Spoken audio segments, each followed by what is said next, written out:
Bigayan kayo ng kapayapaan.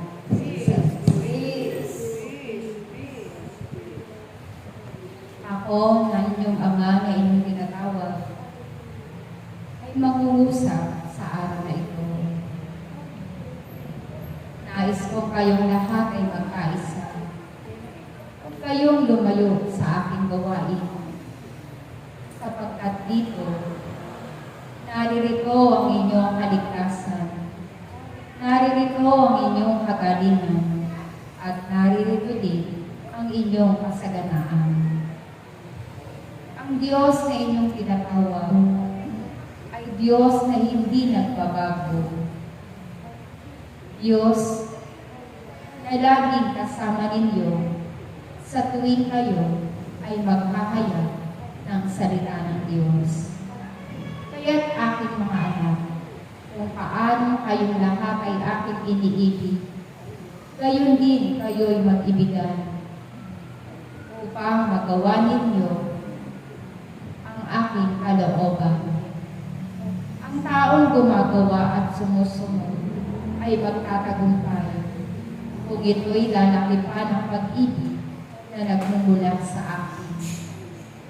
Aking mga anak, Huwag kayong huminto sa inyong paglilingkod. Huwag kayong huminto sa inyong pagpupuri, sapagkat ang pagpupuri ninyo ang siyang magbibigay sa inyo ng kaligtasan ng inyong bayan. Gawin ninyo ang mga bagay na iyan. Patuloy ninyong itaas ang inyong mga kamay, sapagkat dumarating ang panahon na ang lahat ng iyan ay manghihina. Kaya't habang kayo ay nasa taglay ng inyong kalakasan, humayo kayo at magpuri kayo sa Diyos, upang nang sa ganon magkaroon ng kabuluhan ang inyong buhay. Kayo ay naririto sapagkat kayo'y pinili ko maging katipan. At sa aking pagpili sa inyo, gampanan ninyo ang bawat tungkulin ninyong lahat. Kaya't aking mga anak, ako'y nagpapasalamat sa inyong lahat, sapagkat ginagawa ninyo ang inyong mga tungkulin ng naaayon sa aking kalooban. Humingi kayo sa aking pangalan at kayo'y aking bibigyan. At huwag kayong lilimot sa aking tikanan. Ako si Yahweh, aking mga anak, ang nakababatid ng lahat. Kung paanong kayo'y pinagtatagubilinan kong patuloy na magpuri, iyan ay inyong gawin. Patuloy kayong magsama-samang manalangin at magkaboy ng salo, sapagkat hindi lingid sa inyong mga mata ang inyong mga nakikitang pagyanig sa iba't ibang dako. Kaya ang pagpupuri ninyo ang siyang magtataboy sa pagyanig sa inyong lugar. Ang ginagawa ninyo ay hindi lamang para sa inyong mga sarili, bagkus ang ginagawa din ninyo ay para sa inyong mga mahal sa buhay at gayon din sa inyong kapwa. Hindi nyo lamang ginagawa ang mga bagay na iyan sa ganang mga sarili nyo, bagkus ginagawa ninyo iyan sapagkat iyan ang aking kalooban para sa inyong lahat.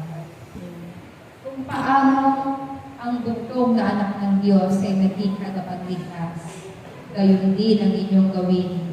Maging tagapagligtas din kayo sa inyong mga kapatid sa pamamagitan ng inyong pagpupuri sa akin, sa pamamagitan ng pagtaboy ng salot dito sa inyong bayan. Ibinabahagi ko ang bagay na ito sapagkat kayong lahat ay aking minamahal. Nais kong lahat kayo ay aking ingatan. Kung kaya't magpatuloy lamang kayo, aking mga anak, at huwag kayong huminto sa inyong paglilingkod. Bagit kong marami kayong hinihiling sa akin, at ang mga bagay na ito ay inyong iniikay. Kayo ay patuloy lamang na mag-alay ng inyong oras at panahon, at habang dumadaan ang mga oras, hindi nyo namamalayan na ang inyong mga kahilingan ay akin ang natutunan. Ako si Yahweh, aking mga anak. Wala nang ibang Diyos maliban sa akin na dapat niyong purihin, na dapat ninyong sambahin sa Espiritu at sa katotohanan.